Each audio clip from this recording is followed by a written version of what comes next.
Kuna wale ambao Allah hatazungumza nao, ndio tuwakusudia hao, wako 9. Mtu ambaye ameingiza tupu yake nyuma ya sehemu ya nyuma ya mwanamume, tupu ya nyuma ya mwanamume, huyo Allah hamwangalii siku ya kiyama.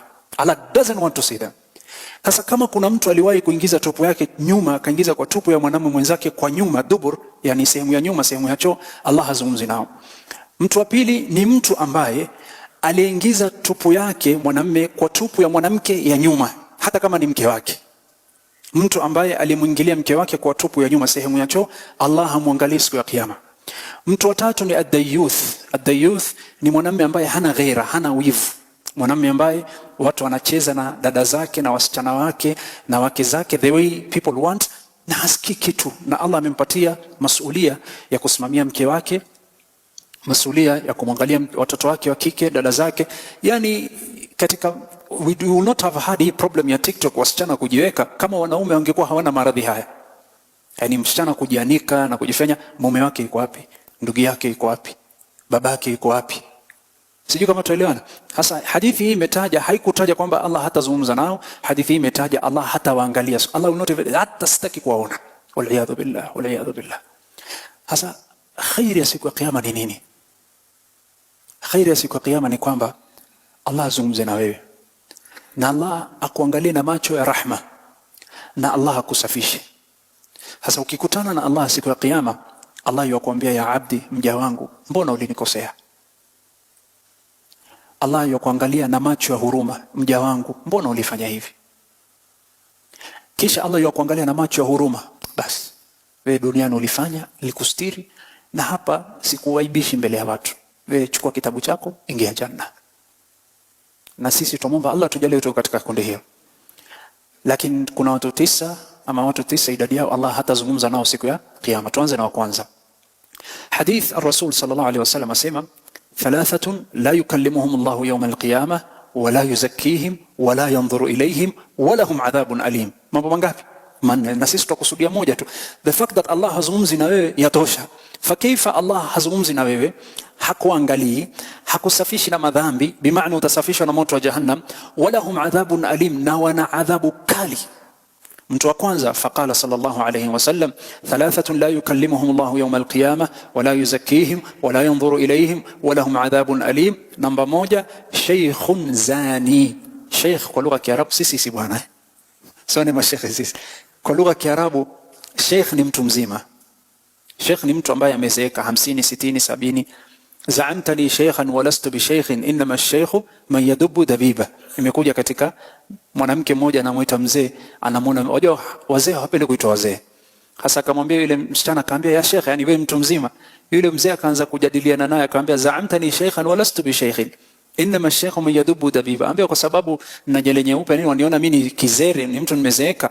Kizere ni yule mtu ambaye hawezi kutembea mpaka atumie bakora. Wewe umeniona mimi natumia bakora? Mimi bado niko sawa. Hasa sheikh kwa lugha ya Kiarabu ni mtu mzee. Hasa lakini huyu mtu mzee ana sifa moja mbaya. Zanin, ana sifa ya kuzini, wal iyadhu billah.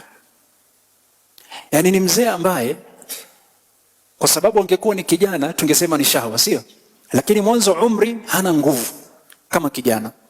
La pili, umri huu akifika sana sana ana mke, sio? Most of the time. La tatu, akiwa mtu miaka 60, 50 lazima na mtoto wa kike. Sijui kama tuelewana. Hasa nini ya msukuma mtu kama huyu ambaye shahwa yake iko chini, si kama vile alivyokuwa miaka 20, miaka 18, miaka 30. Nini ya msukuma yeye kwenda kufanya zina? La pili, ana mke. Most of the time mtu akifika umri kama huu miaka 50, 60, 70 lazima ana mke. Jambo la tatu, mtu akifika miaka 50, 60 sana sana lazima na mtoto wa kike. Hasa malladhi yahmiluhu ala zina, nini namsukuma mtu mzima kama huyu kwenda kufanya zina? Ni nini namsukuma? Isipokuwa ukosefu wa adabu na ukosefu wa nidhamu. Hasa huyu ambaye ni mtu mzima na bado ana tabia kuzini, ana hali 4 siku ya kiyama. La yukallimuhum Allah yawm al-qiyamah wa la yanzuru ilayhim wa la yuzakkihim wa lahum adhabun alim. Wal iyadhu billah. Na'udhu billahi min az-zina, na'udhu billahi min al-fawahish ma dhahara minha wa ma batan. Mtu wa kwanza. Mtu wa pili, hadithi hii imeangazia watu watatu. قال صلى الله عليه وسلم, وحديث في صحيح مسلم حديث أبي هريرة رضي الله عنه, قال صلى الله عليه وسلم, thalathatun la yukallimuhum Allahu yawm alqiyama wala yuzakkihim wala yanzuru ilayhim walahum adhabun alim. Sheikhun zani, wa kwanza.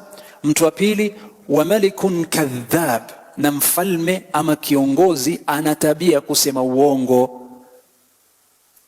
Kwa nini? Kwa sababu kuna hali mbili. Hali ya kwanza, kusema uongo ni katika madhambi makubwa, japokuwa watu wengi, baadhi yetu hatuoni ni shida, lakini katika kabairi dhunub, madhambi makubwa mbele ya macho ya Allah ni mtu kuzungumza uongo, waliyadhu billah. Sasa watu ikiwa wanasema uongo ni wengi, kwa nini kiongozi ama mfalme imekuwa yeye hali yake ni mbaya kuliko waongo wengine? Imekuwa ni mbaya kwa sababu hana dharura ya kusema uongo, hana wa kumwogopa, yeye ndo mwenye kutoa amri. Hasa ikiwa amri ni yako, wewe ndo kiongozi na hakuna mtu aliyekuwa juu yako, kuna dharura gani ya kusema uongo isipokuwa ukosefu wa adabu na nidhamu? Ma alladhi yahmiluka ala alkadhib? Ni nani ambaye anakutia pressure mpaka useme uongo? Mfanyikazi ikiwa amechelewa aweza kusema kulikuwa na traffic, na ili hali hakuna traffic. Ni uongo si uongo? Ni uongo, lakini yeye hajaambiwa kwa sababu labda muogopa boss wake. Lakini wewe ndio ukiwa kiongozi, wewe ndio governor katika area yako, wewe ndio president katika nchi yako, wewe ndio mfalme katika utawala wako. Ma alladhi yahmiluka ala alkadhib? Nini inakusukuma wewe kusema uongo? Kiongozi yeyote anayesema uongo, basi hadithi hii ni hatari.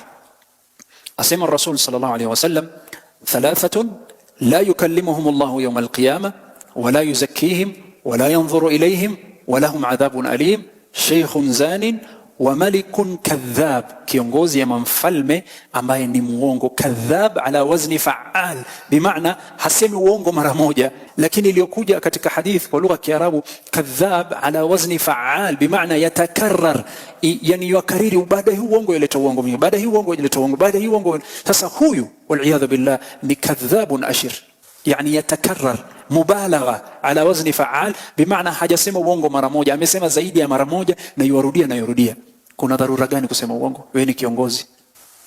Sasa hatari iliyoko ni kwamba siku ya kiyama akija kiongozi na alikuwa na sifa ya kusema uongo, na hakuna mtu ya kuwekea pressure wewe. Nani ya kutia pressure mpaka useme uongo? Na wewe ndio mwenye kutoa amri katika utawala wako, kama wewe ni governor, kama wewe ni rais, kama wewe ni mfalme. Hakuna mtu akutia pressure, sema ukweli, kiti tayari ushapata. Sijui kama tuelewana. Hasa mbele ya macho ya Allah, Allah hazungumzi na huyu siku ya kiyama, wala hamwangalii, wal billah. Tena juu yake sallallahu alaihi wasallam asema wala yuzakkihim, wala Mwenyezi Mungu hamsafishi huyu. Kumaanisha atasafishwa na nini? Moto wa Jahannam.